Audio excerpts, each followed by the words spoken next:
지역병원협의회 경기 남부 대표를 맡고 있는 소동원입니다. 이어서 환자의 비밀 보호와 국민의 알 권리에 대해서 대한의학회 박형욱 법제이사님의 강의가 있겠습니다. 간단하게 양력 소개를 해드리면은 연세대학교 의과대학을 졸업하시고 연세대학교 의과대학에서 보건학 석사 박사를 마치시고 대통령실 보건복지비서관실의 행정관이고 산업재해보상보험 재심사위원 회원이면서 학교 활동으로는 방금 말씀드린 대한의학회 법제이사뿐만 아니라 한국의료법학회 이사, 대한보건협회 이사 등 다양한 활동을 하고 계십니다. 박형욱 법제이사님을 소개하겠습니다. 저도 이제 이렇게 일요일 날인데 귀한 자리에 불러주셔서 감사드립니다. 변호사들도 사실은 변호사 보수 교육을 받는데 아마도 제 생각에는 이렇게 일요일 아침부터 와서 공부하지는 않을 것 같습니다. 제가 여기 오기 전에 저희 아내도 이제 봉직인데 다른 데 또 보수 교육을 받으러 갔습니다. 이제 데려다주고 왔는데 참 의사들이 열심히 일을 하죠. 열심히 공부합니다. 이런 보수 교육도 사실 우리나라 어느 전문직들보다도 제 생각에는 열심히 공부하고 있지 않나 그렇게 생각이 됩니다. 오늘 제가 이제 말씀드릴 내용은 환자의 비밀 보호와 소위 국민의 알 권리, 이제 참 어려운 주제이기도 하고 사회적으로 여러 가지 쟁점이 됐던 사례들도 있습니다. 한번 종합적으로 보시면서 제가 말씀드리는 거는 법률적으로나 또는 이제 의료윤리 하신 분들의 어떤 컨센서스를 말씀을 드리는 건데 또 다른 의견이 있을 수도 있겠죠. 한번 이런 문제를 숙고하는 시간이 되었으면 좋겠습니다. 자, 전체적으로 이제 우리가 의사뿐만 아니라 변호사들도 이제 비밀 유지 의무란 게 있죠. 그래서 미국에서 아주 큰 논란을 이야기했던 알턴 로간 사건이란 게 있습니다. 그리고 또 뉴질랜드에서 최근에 있었던 사건들을 한번 짚어보면서 이 문제의 어떤 어려움을 한번 보고요. 그 다음에 변호사의 비밀 유지 의무와 변호사 의뢰인 특권, 그리고 의료인의 정보 누설 금지와 제3자 진료 기록 열람, 그리고 현실에서 굉장히 어려운 문제죠. 경찰들이 수사 협조를 하면서 진료 기록을 좀 달라라고 했을 때 어떻게 해야 되는가, 이 문제에 관해서 법제처와 복지부에서 어떤 유권 해석을 내렸는지를 살펴보고요. 사회적으로 굉장히 논란이 됐던 사건들이 있습니다. 이영자 개그우먼 이영자 사례하고 또 최근에 이부진 사례를 비교해서 한번 보고요. 미국하고 우리나라의 관련 윤리 규정을 살펴보고 약간 더 넓혀서 건보공단의 자료 협조와 관련된 문제, 위헌 확인된 사건이 있었습니다. 그리고 결론으로 KBS에서 이제 어떤 보도가 있었는데요. 팩트 체크란 이름 하에 잘못된 얘기를 한 부분이 있습니다. 그런 문제에 대해서 한번 짚어보고 결국 의사한테 가장 중요한 의무가 무엇일까 한번 생각을 해보겠습니다.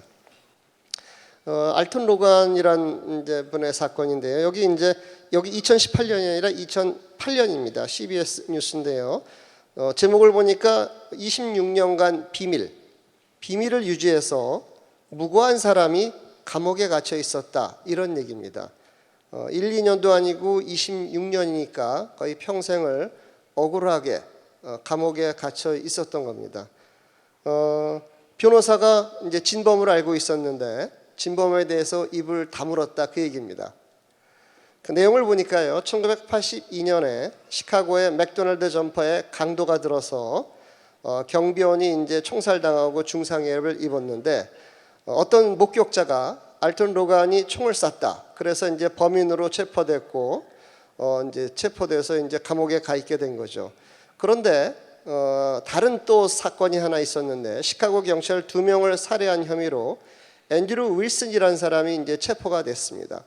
그래서 이들의 앤드류 윌슨의 국선 변호인이 앤드류 윌슨을 만나는 과정에서 이 앤드류 윌슨이 사실은 맥도날드 강도 살인 사건의 진범은 알턴 로간이 아니라 자기라고 이제 변호사한테 고백을 한 겁니다.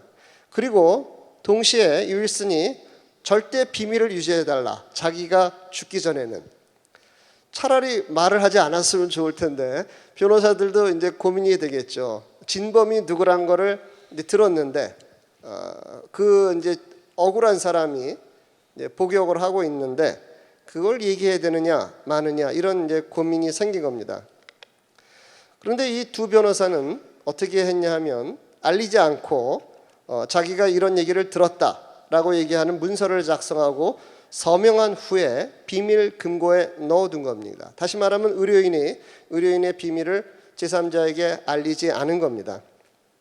그러다가 2007년도에 앤드류 윌슨이 마침내 사망했고 이게 이분이 맥도날드 살인 사건과 연루되어 있다란 그런 얘기를 들은 국선 변호인이 이제 쿤스 변호사를 찾아갔고 두 변호사가 금고를 찾아서 봉투를 개봉한 겁니다.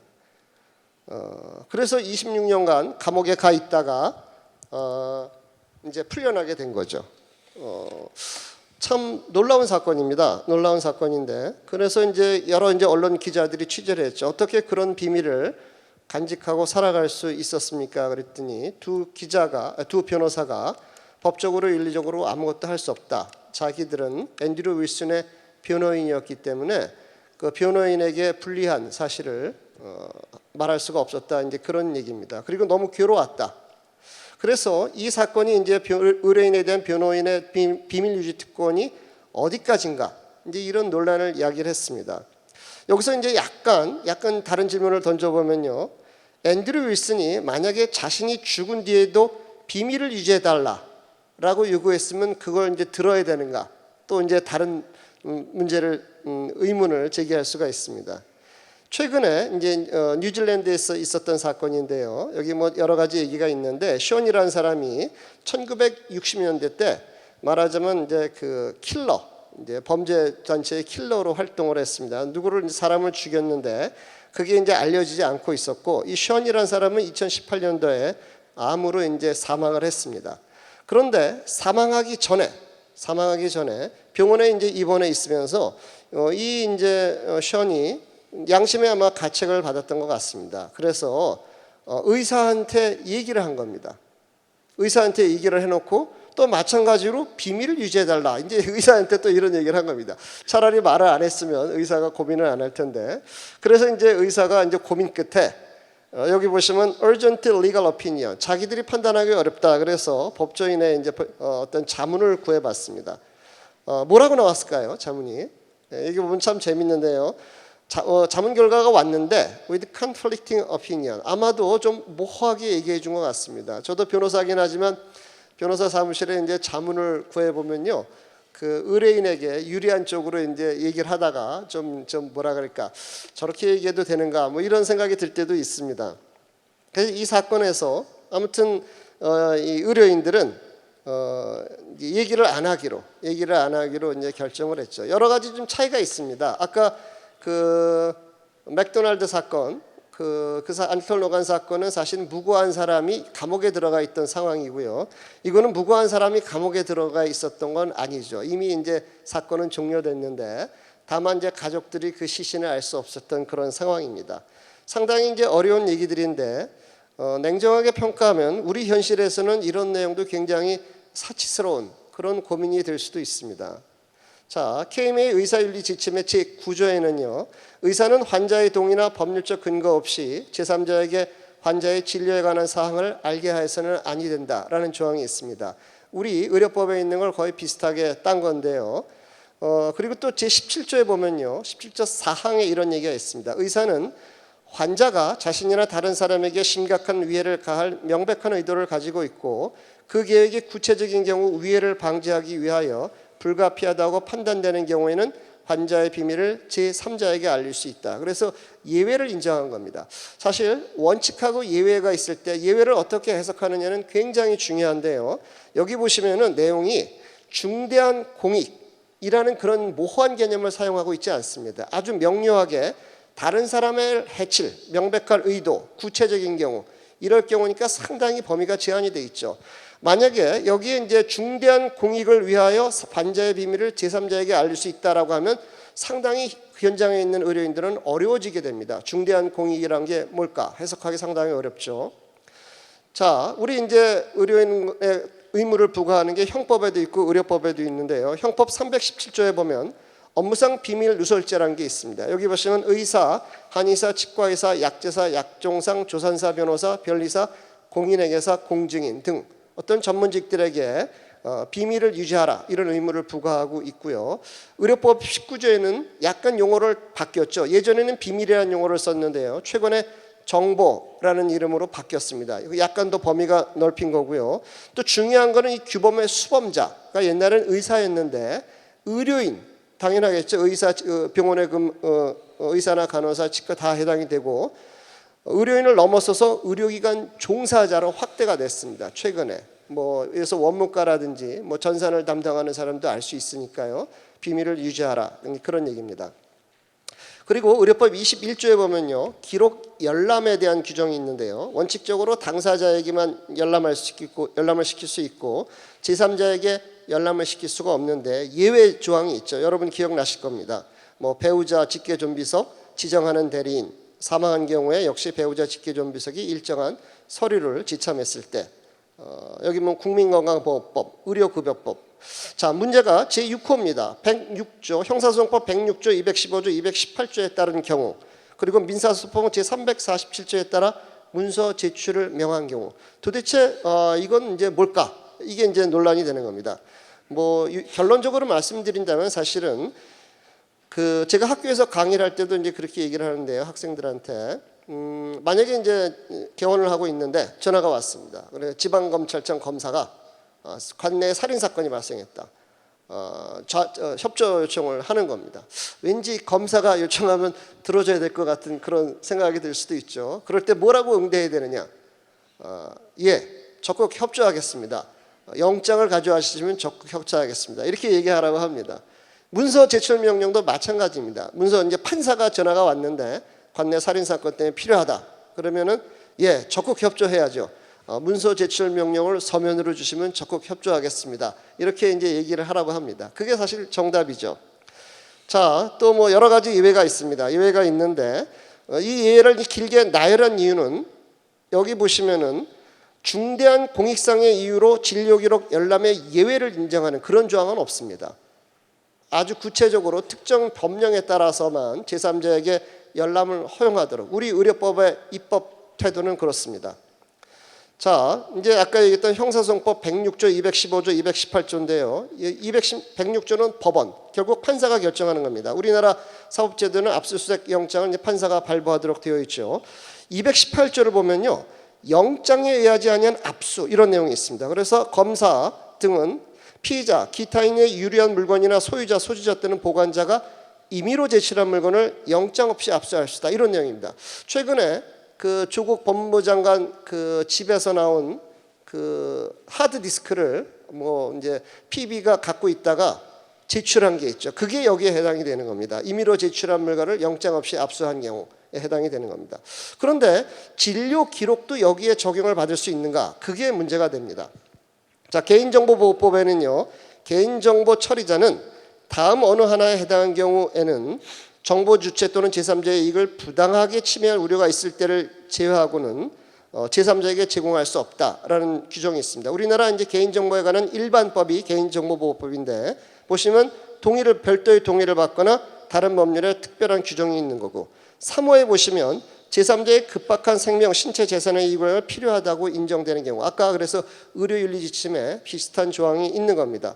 여기 보면 7호에 범죄의 수사와 공소의 책임 및 유지를 위하여 필요한 경우가 있는데 그렇다면 이 경우에도 제공해야 되느냐? 그렇지 않습니다. 그렇지 않습니다. 그 앞에 대전제, 제3자의 부당한 이익을 부당하게 침해할 우려라는 전제 조건이 필요한데요. 그래서 이 문제가 현실에서 논란이 되니까 보건복지부가 법제처에 유권 해석을 의뢰한 게 있었습니다. 우리나라 이제 유권 해석이 각 부처에서도 내려지고요, 법제처에서도 내려지기도 합니다. 2018년도에 복지부가 형사소송법 218조에 따라 환자에 대한 기록 사본을 임의로 제출할 때 환자의 동의가 필요한가라는 유권 해석을 법제처에 의뢰를 했습니다. 그랬더니 법제처의 결론은 의료인 등은 환자의 이익을 부당하게 침해할 우려가 있는 경우가 아니라면 환자 본인의 동의를 받지 않아도 임의 제출로 제출할 수 있다. 이런 이제 유권 해석을 내렸습니다. 결론이 중요한 게 아닙니다. 이런 유권 해석에서 중요한 것은 환자의 이익을 부당하게 침해할 우려가 도대체 뭔가, 이 부분에 대해서 법제처는 명확하게 얘기하고 있지 않습니다. 그래서 뭐 어쩌고 저쩌고 그런 내용들이고요. 그래서 이 법제처의 그 법령 해석은 기존의 복지부 유권 해석보다 상당히 모호합니다. 환자의 이익을 부당하게 침해할 우려가 있는 경우는 도대체 뭐냐? 2012년도에 보건복지부가 이에 대해서 유권 해석을 내린 게 있습니다. 뭐라고 얘기하냐면요. 일반적인 공문 형태의 수사협조 요청일 경우에 의료인은 그 요청에 따를 의무가 없다. 그리고 해당 환자의 이익이 부당하게 침해될 우려가 있는지를 검토해야 되고 그러한 우려가 없는 경우에 하나에 제공할 수 있는데 입퇴원, 외래 내원 여부 같은 행적, 연락처 등 긴급하게 수사에 필요하다고 판단되는 이외에 진료 과목 처치 내용 등 질병 치료와 직접적으로 관계된 내용은 민감한 프라이버시 사항이기 때문에 동의 없이 제출하지 말라. 만약에 동의 없이 제출하면 당사자에서 소송을 당할 수가 있다. 이게 복지부의 유권 해석입니다. 다시 말하면 법제처의 유권 해석은 명료하지 않은데 비교적 복지부의 유권 해석은 의사들에게 행동 지침을 명확하게 제시하고 있습니다. 뭐 2015년도 내용도 비슷한 내용들입니다. 그래서 우리나라의 사회적으로 환자의 그 진료 기록과 관련된 비밀이 논란이 된 게 개그우먼 이영자 씨 사건이 있었죠. 이분이 자기가 이제 다이어트를 했다라고 해서 다이어트와 관련된 여러 가지 비디오 테이프도 팔고 그랬는데요. 어떤 한 의사가 아니다. 사실은 자기에게 전신 지방 흡입 수술을 받았다. 이렇게 이제 폭로를 했죠. 그로 인해서 이 의사가 이제 재판을 받게 됐습니다. 환자의 진료 기록 비밀을 이제 알렸다 그런 얘기죠. 그래서 이 이제 보면요, 사실은 그 개그맨 이영재 씨가 한 건 어떤 의미에서 보면 공익에 반하는 행동이죠. 거짓말을 사용해서 일반 국민이나 소비자를 현혹시켜서 어떤 물품을 팔았다. 공익에 반하는 거고 이 의사는 그렇게 이제 그런 내용을 주장을 했다고 합니다. 하지만 재판부는 그건 당신이 알 바가 아니다 이렇게 얘기한 겁니다. 그건 의사가 고려할 게 아니다. 의사는 환자의 진료 비밀을 보호해라. 이렇게 판결을 내려서 결국에는 이제 유죄 판결을 받았죠. 2019년 3월 달에 KBS 팩트체크에서 이런 내용이 있습니다. 이부진 진료 기록 영장 없이 확보 가능한가? 이런 팩트체크를 했는데요. 결론적으로 여기서 보시면 아까 제가 얘기했던 법제처 유권 해석을 나옵니다. 지난해 복지부 의뢰로 법제처의 법령 해석이 나온 게 있는데 역시 환자 동의 없이도 기록을 제출할 수 있다고 되어 있다라고 일부분만을 잘라서 얘기한 겁니다. 아까 환자의 이익을 부당하게 침해할 우려가 있는지에 대한 얘기를 빼놓고 얘기를 한 거죠. 그래서 공익적 목적이 강하면 영장 없는 진료 기록 확보는 가능하다는 얘기네요. 이렇게 풀어가고 있고요. 또 마약류 관리법을 언급하면서 변호사 몇 명에게도 자문을 구했는데 모두의 결론에 동의했다. 사실은 굉장히 잘못된 얘기입니다. 결국에는 환자의 이익을 부당하게 침해할 우려가 있는지 여부를 판단해야 되고 법제처 유권에서는 그것을 명확하게 얘기하고 있지 않기 때문에 현재까지는 앞서 말씀드린 복지부 유권 해석에 따르는 것이 합당합니다. 자, 여러분 이런 질문, 의사가 진료 중에 환자가 스스로 마약을 투약하고 있다는 사실을 알게 됐습니다. 마약을 투여하고 있는데 마약 투여하고 이런 건 이제 우리나라 범죄로 되어 있죠. 의사는 공익을 위해서 경찰에 신고해야 할까요? 어떻게 생각하십니까? 신고해야 한다. 신고해야 한다. 한번 손 들어보시죠. 아니다. 예전에 구마약법에는 마약 중독자의 보고에 대한 신고 의무가 있었습니다. 예전에. 그런데 이 신고도 경찰에 대한 신고가 아니라 식약처장에 대한 신고였습니다. 식약처장에. 그래서 이게 이제 그 당시에 이제 폐지가 되면서 한 이제 검사가 쓴 내용인데요. 여러 가지 이유로 이제 삭제가 됐다. 그런데 이분이 이런 얘기를 합니다. 보고 의무 조항은 의료기관의 감독 감청인 복지부에 대한 보고 의무 조항이지 결코 수사기관에 대한 신고 내지 보고 의무 조항이 아님에도 이를 수사기관에 대한 의무로 오해하고 있다. 두 개는 구분되고 있다. 이게 맞습니다. 맞는데도 아까 좀 전에 그 이부진 사례 보면 경찰이 가는데 보건소 직원이 같이 따라갔죠. 현장에서 이 두 개를 분리하지 않고 어떤 행동을 하는 그런 모습들이 나타나고 있는 겁니다. 자, 뭐 미국의 AMA 코드 메디컬 에틱스인데요. 보시면은 뭐 동의 없이 줄 수가 없는데 이런 예외가 있습니다. 예를 들어서 우리나라랑 비슷한데요. 법이 요구하는 경우, 그리고 제3자에게 심각한 피지컬 함을, 아까 제가 정신과 같은 경우에 일어날 수 있는 일이죠. 말씀드린 내용이고요. 그런데 이제 이게 사실 법이 정했다는 게 모호합니다. 그래서 미국의 Health Insurance Portability and Accountability Act라고 하는 힙합법이라는 법이 있는데요. 원래 미국은 이제 연방 국가다 보니까 주에서 A주에서 B주로 이주할 때 의료보험의 연속성이 문제가 되는 경우가 있습니다. 그래서 이 법을 만들었는데, 법을 만들면서 진료 기록 보호가 중요하게 이제 대두가 됐죠. 그래서 여기 좀 자세하게 나와 있는데요. 내용을 보시면요. 여기 보시면 Law Enforcement Official, 경찰 같은 경우에 법원에 영장을 가져오지 않았을 때 어떻게 해야 되느냐. 그래서 여기 읽어보시면 require, 법이라든지 이런 게 요구하면 그렇게 해야 된다. 요구하는 거하고요. 여기 permit, 법이 허용하는 경우에는 함부로 하면 안 된다. 이렇게 구분하고 있습니다. 법이 강제로 해라 라고 했을 땐 따라야 되지만, 법이 허용하고 있을 때는 당사자의 동의를 얻어야 된다. 이 두 가지를 이제 구분하고 있는 거죠. 뭐 그런 얘기들입니다. 내용들을 보시면. 그래서 우리나라 법과 미국의 힙합법을 비교해 보면요, 우리나라 법이 다소 모호하게 되어 있는 겁니다. 모호하게 돼서 현장에서 문제를 야기하는 거고요. 그걸 갖다가 팩트 체크란 이름하에 잘못된 정보를 국민들한테 얘기하면서 호도를 하고 있는 겁니다. 자, 여러분 기억나실지 모르겠지만 우리나라의 후천성 면역 결핍증 예방법 제5조를 보면요, 감염인을 진단했을 경우에 신고를 하라, 뭐 그런 규정이 있습니다. 그런데 여기 이제 흥미로운 게, 보건소장에게 신고하는 것 외에도 감염인과 그 배우자, 사실혼 관계에 있는 사람에게도 전파 방지에 필요한 사항을 알리고 준수하도록 지도해야 한다. 이런 규정이 있습니다. 그런데 단서가 붙었는데, 이 경우 가능하면 감염인의 의사를 참고해야 한다. 어쩌란 말일까요? 감염인이 알리지 말라라고 요구하면 알리지 말아야 되나요? 어떻게 하라는 얘기일까요? 사실 법을 이렇게 만들면 안 됩니다. 법을 이렇게 만들면 안 되는데 모호한 상태에 이제 의료인을 빠뜨리는 거죠.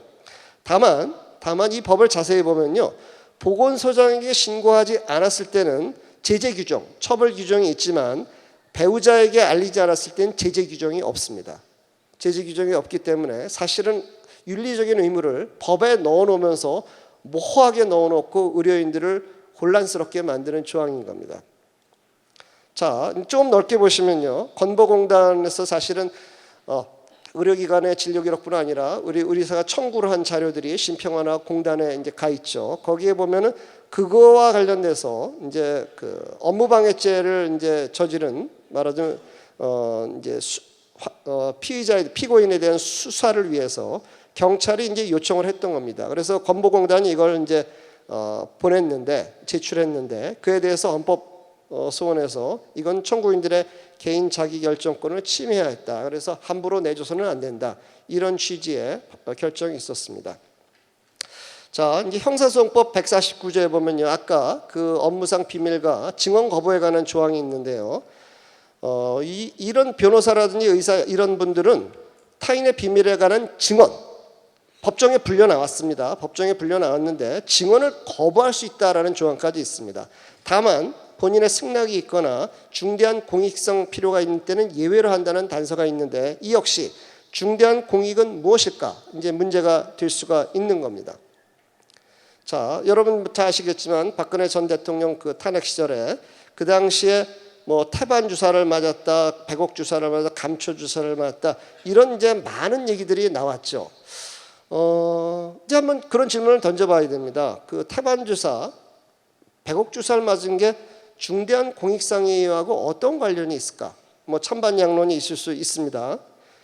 그런데 아까 말씀드렸지만 KBS 팩트체크를 보시면 이부진 사례와 이영자 사례를 비교해 보면요, 사실은 이부진 사례보다 이영자 사례가 훨씬 공익에 반하는 겁니다.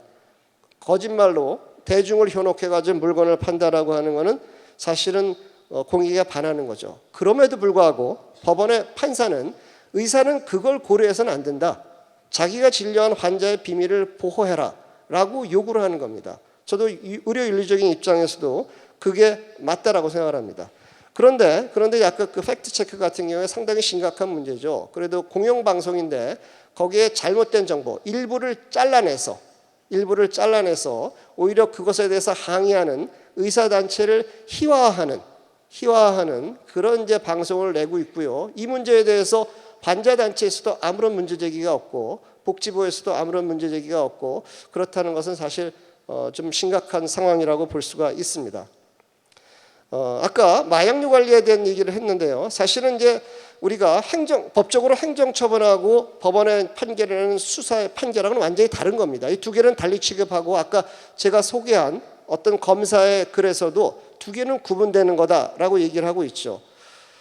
그런데 오히려 경찰이 이런 행정 권력을 갖다가 이용을 하는 그런 상황이 벌어진 겁니다. 이것도 상당히 문제가 될 수 있는, 만약에 이게 가능하다면 경찰의 수사협조에서는 다 진료기록 제출하는 게 맞습니다. 만약에 이게 가능하다면 이것은 편법이고 탈법이라고 생각이 됩니다. 그래서 우리나라 아까 제가 여러 가지 법을 말씀을 드렸는데 의료법이라든지 대한의사협회 윤리지침에는 환자의 비밀 보호에 우선하는 국민의 알 권리라고 하는 건 존재하지 않고요. 중대한 공익이라는 일반 조항도 없습니다. 다만 이게 나열을 하고 있는 거죠. 나열을 하고 있고요. 그런데 사회적인 현상에서는 중대한 공익이라는 모호한 개념을 가지고 의사나 의료인들에게 진료 기록을 마치 제3자에게 제공할 수 있을 것 같은 그런 요구를 하기도 합니다. 합당하지 않은 요구라고 생각이 됩니다. 그래서 의료인은 노숙자든 이부진 사장이든 또 박근혜 전 대통령이든 문재인 대통령이든 진료상의 비밀을 지켜줘야 될 윤리적, 법적 의무가 있다고 생각합니다. 물론 이제 그 여러 가지 이유가 있을 수 있겠죠. 예를 들어서 대통령이 중대한 정신적인 문제가 있는데 그걸 진료했는데 비밀도 유지해야 되느냐, 상당히 고민스러울 수가 있겠지만 만약에 그런 중대한 공익이 있다면 별도의 법과 절차로서 그걸 이제 국민에게 알리는 그런 게 만들어져야 될 거라고 생각을 합니다. 그래서 요약을 하자면 사실 의사에게는 제일 중요한 거는 눈앞에 자기가 진료하는 환자의 비밀을 유지하는 겁니다. 유지하는 거고 그 예외는 의료법에 나열되어 있는 거 외에는 사실은 굉장히 신중해야 되고, 다만 이제 의사윤리지침에 그 예외를 약간 확대해서 제3자에게 심각한 우려를 가할 우려가 있을 때만 의사윤리지침상의 예외로 인정하고 있습니다. 정책적으로 이제 강의는 다 마쳤는데 정책적으로 보면 사실은 이런 여러 가지 그 논란에서 의료법을 보다 분명하게, 아까 형사소송법 218조 이런 내용들이 모호하게 되어 있는데 그런 부분들을 좀 더 명료하게 개정하라라고 하는 요구를 의사단체가 정부나 국회를 위해서 할 수 있다고 생각을 합니다. 또 하나는 아까 경찰 수사가 행정 권력을 말하자면 보건소 직원을 대동해서 이 수사에 사용되는 건지 아니면 마약류 관리라는 행정 목적을 달성하기 위한 건지를 무분별하게 그걸 구분하지 않고 있는 행태에 대해서도 복지부에 아마도 협조 요청을 해서 이런 일이 재발되지 않도록 하는 그런 요구를 의사단체가 할 수도 있다고 생각합니다. 이상 강의를 마치겠습니다. 감사합니다. 예.